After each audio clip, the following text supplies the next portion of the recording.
The following content is provided under a Creative Commons license. Your support will help MIT OpenCourseWare continue to offer high-quality educational resources for free. To make a donation or view additional materials from hundreds of MIT courses, visit MIT OpenCourseWare at ocw.mit.edu. Hi, Pablo. Good to be back. Nice having you here. So we wanted to talk about a number of high-level postmortem-y things for how the class went. So we've got some high-level things we wanted to talk about. We want to talk about the collaboration between the MIT and the Red Crescent group and your folks. How student preparedness went, in particular comparing those teams that got a lot of support, like client support, like Snap, of course, but also some of the other teams got a little bit more. And then the unsupported teams, which aren't exactly unsupported, but they got less so. And that's largely the heat wave team, I think, was the main one that we want to talk about there. So collaboration. What do you all think about how we talked to each other, how we met with each other, things like that? Well, I like the way how we started the beginning of the semester, right? We had the talk. We had some Skype issues, but I think the idea of kicking off the entire class with the initial presentation of this is what your final project is going to be. It's going to take us a while to get there, but you come into class understanding this is what it's going to be, and Pablo being the person to sort of describe why this is going to be important, I think set a lot of expectations well. I think later on when we actually got to that project, the degree to which each team actually could have been supported actually became more of an issue. The teams that you could directly talk with and you were going to be the primary user of the game, clearly benefited. But you were there right from the beginning. These other teams that maybe they did receive support, or some of them didn't receive support, but weren't talking with people who had been there right from the start. I think may have felt a little bit more disconnected from kind of the main thrust of the class, at least when they got to that final assignment. So something I like to think about for future classes is the extent to which, if we're going to repeat this format where the primary client comes in right at the beginning to set the tone for the entire class, how do we represent more of the variety of different things that you can do right at the beginning? So that when students think about what they're going to be doing throughout the entire semester, they are actually keeping the full scope of the project in mind, not just the one example that might have been presented to them on the first day of class. And we also may want to have something like an engagement meter, because I wasn't aware of the fact that some teams were feeling disengaged. Yeah. I would show up, some people had questions, some other had less questions, and from my perspective, those who had questions, I spent time, and it was about the same, chronometric time per group.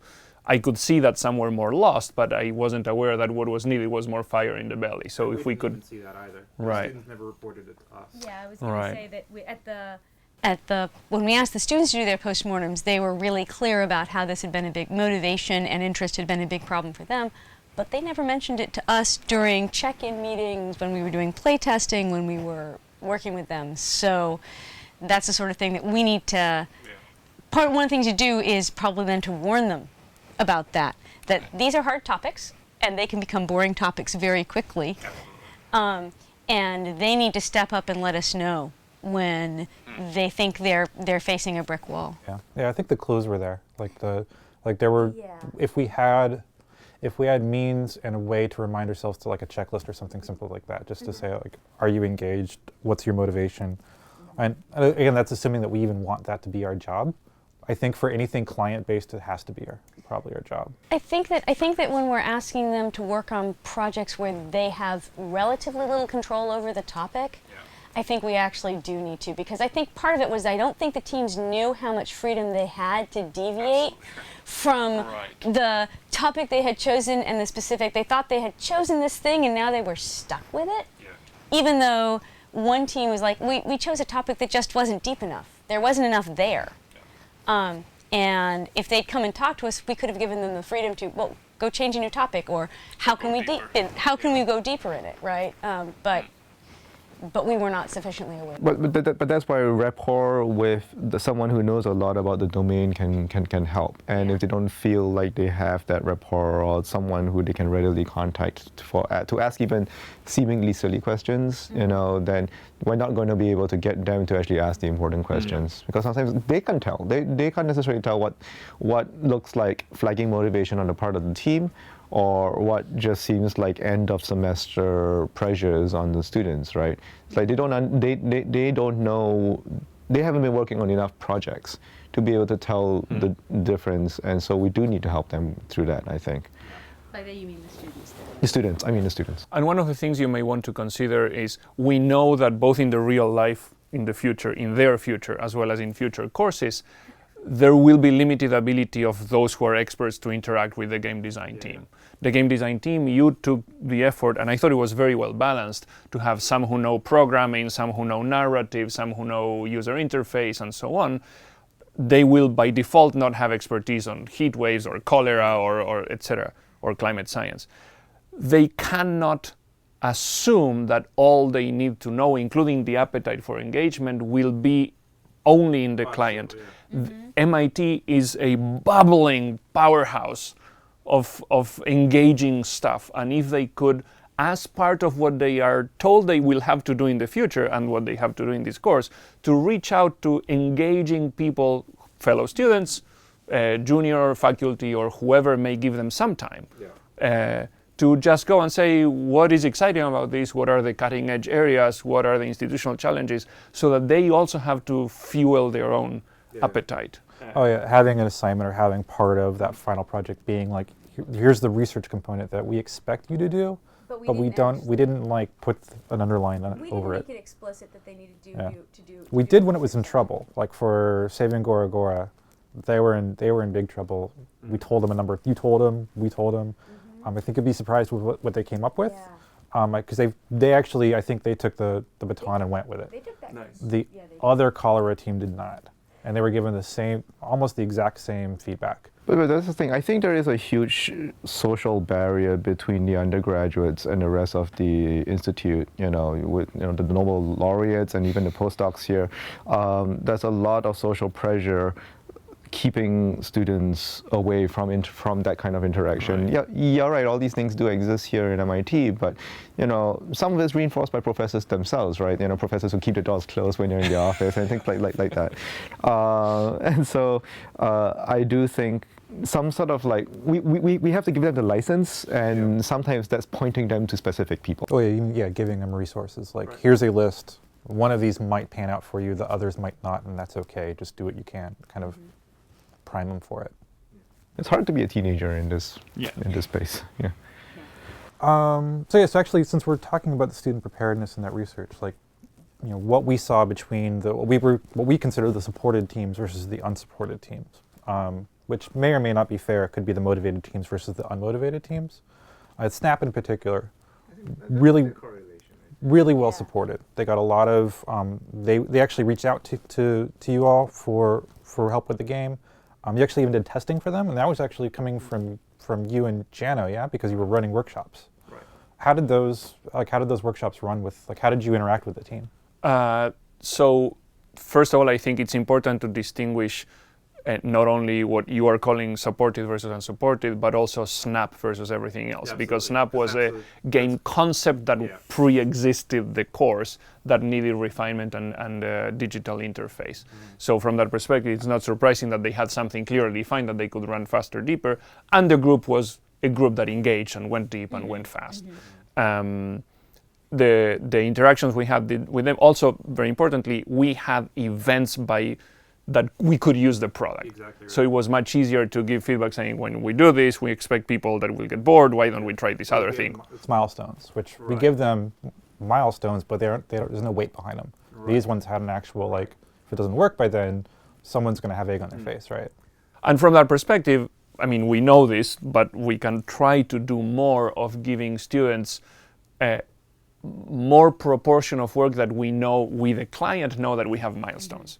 That is limited by how much the real world gives us milestones to abide by, but we can try that. I do not feel comfortable with the label supported versus unsupported, because it sounds like some got time and support and some others didn't. I think it's more about the form of the relationship and how the time was used, or the opportunity to use the time was used. Because I have no doubt that you supported the team when you knew support was needed, and as far as I know, the same was true on our part. I think it's more about having sensors about when support is needed that is not being delivered. I think what we're like when we're talking about it in this way, I'm using it based on how they describe their own relationship and their own experience. So the teams who we're calling unsupported are the ones who in their postmortems called out and said, we didn't feel like we got client support. They got the same amount. It was a different way, quality, different quality, different quantity. Well, the way to put it is the same amount of support was there for them. I don't think, one other way to put it is they didn't know how to reach out and get it. They didn't use the resources that were there, because at some level we weren't pushing them at them. And a lot of MIT courses tend to encourage students to solve all their problems themselves. They don't want them reaching out. They want them, figure this out. And so it may come as more of a second, may not come to them as first nature to go, hey, we need to go and reach out for more help and grab that support. And so that's actually the same thing. So what we saw with the Snap team is we wanted, like the feedback they were getting from us was, look at your front end, look at your UI. We wanted to see a lot of changes on the UI. Because they were working on these milestones, they were really worried about the back end. So they're doing a lot of work on the back end. So there was they were getting two different messages, and they chose client message rather than instructor message. Totally okay and totally viable. It didn't, we took that into account, but I think the main issues we had with them is when they got our message, they heard it early on, they didn't react to it until it was too late. Had they done a little bit extra in the beginning. So one thing I think we need to think about with the class is thinking about how are we helping them understand how to prioritize feedback, right? What's more important could be because, well, here's something that's actually going to get used. It could also be, well, here's a lesson we want to make sure that they get. And I think they got the lesson. They just got it in a harder way. Sometimes they get a lesson at a point of time that they can't actually execute on that, but hopefully they can do it for the next project after the class. Something I want to suggest actually, because we've been talking about how it's been difficult for us to figure out what's going on inside the teams. We can sort of see the games and that they're testing, but the sort of team dynamics that we don't find out about that until near the end of the class. And something that we used to do outside of this class, but in our research work, was to get all of the Scrum Masters together on a regular basis to just do a sort of exchange of information with each other, right? They don't even have to be necessarily reporting to us, although we can moderate those sessions. It's more about them sharing their experiences with each other, and then make it more obvious that, say, there are resources out there that some teams are taking advantage of and some teams aren't. And maybe they can, and of course we can use those situations for teaching, but also for sort of teaching each other. Creating some group support. Yeah, we talked about that before this semester started, but we couldn't figure out a way to do that fairly. I already feel producers bear the brunt of the work in the class. They're the ones we see all the time. We don't see the students working on programming or design as much. Design a little bit more, but programming we just almost never see them. And we let the teams use the producers as their face. So giving all the presentations, giving all the reports, answering questions when we ask questions in class. Think about how we convince the teams to share out that work a little bit more evenly. Well, perhaps maybe we can reduce the extent that we require these producers to do presentations in class and replace that with, these sort of more closed-off sessions where they don't feel like they have to be on stage and put on the best face for their team. They can actually just talk about, this is the problem I'm having with my team. So one thing I also wanted to make sure we talk about is what was it like for you? How much of your time did we demand? Like, was it a lot compared to other projects? Was it a little bit? Like, was it about moderate? I want to start by saying one of the things that I really appreciated was the time we spent both face-to-face and emailing and so on before the beginning of the course, to have understanding of what you and your students can offer, what we need and can offer, and to manage expectations, as you said. I think that was very well done, and it's not always the case. So with students and professors and Red Cross in general within and beyond games. So thank you. That was really appreciated. I think that the amount of time that I personally had to give was about as much as I anticipated and about as much as I think is reasonable to expect for the future. We did have Jano in particular and a few other members of the team, of the Red Cross team, who were available to give a hand. And I think we need to improve, because I did make it very clear that I couldn't get 5 emails per day asking questions. But to have some kind of ability for direct contact when either engagement levels are too low or mega confusion levels are too high or sense of purpose is diluted and so on. So to refine that, I think it would be better to think of times when there can be slots of decided interaction between each team and someone from the client organization that doesn't have to be during class. Because otherwise we interfere with your plan. You gave us one opportunity that I thought was very useful, but a little bit late in the development process. And also very crammed. By the time we said, okay, this is the kind of thing you can do, there was no time for them to think, reflect, okay, we can do A or B or C, show those to us, and then us providing feedback. So even if it were one more chance via Skype, but scheduled, planned, and it is in the nature of our work to have to travel, and it is in the nature of our work that travel timing changes outside of our control. So there's a default date, and if it has to be changed, it is changed. But to know that there's going to be an instance of feedback that may be too little, too late still, but to anticipate that. Part of that is the students. We don't always know the students' schedules. Right. So it could possibly be planned in the beginning of the semester, but planning it before the semester would be really difficult, unless we just say this is the time that you're going to have. If you don't take advantage of it, you don't get it. Right. And it can be, it has to be, we propose it's this week, this is the default time slot. If not that time slot, agree on a different time slot. Yeah. And then it's up to the student. So you're actually saying you kind of would have talked to them a little bit more. If the problem was lack of engagement or perception of lack of support. So it's really that planning and scheduling. As long as that's in place, then the time is there because it's been planned. Okay. And also, I think it would have been nice for them to have access to, say, someone from the Ghana team to look at the color, someone from the heat wave team in Buenos Aires, to at least to get a flavor. There is another human being there that eventually can use their game. And I didn't do enough to help them envision the user, either the Red Cross user or the community level or policy or government user. I think we need to state that strongly, that it's not just the information that you're providing, it's the fact that there is a real person who can really benefit from the work that you're doing is much more powerful than some sort of abstracted audience. So we provided plenty of documentation, but that's not the same as a human being. That's not the emotional drive that you're going to get to, someone's counting on me doing good work. Yeah. So maybe it might just be on something for us to talk to the Terrascope folks to see how they do that. Well, they specifically get people that who can commit on regular meetings.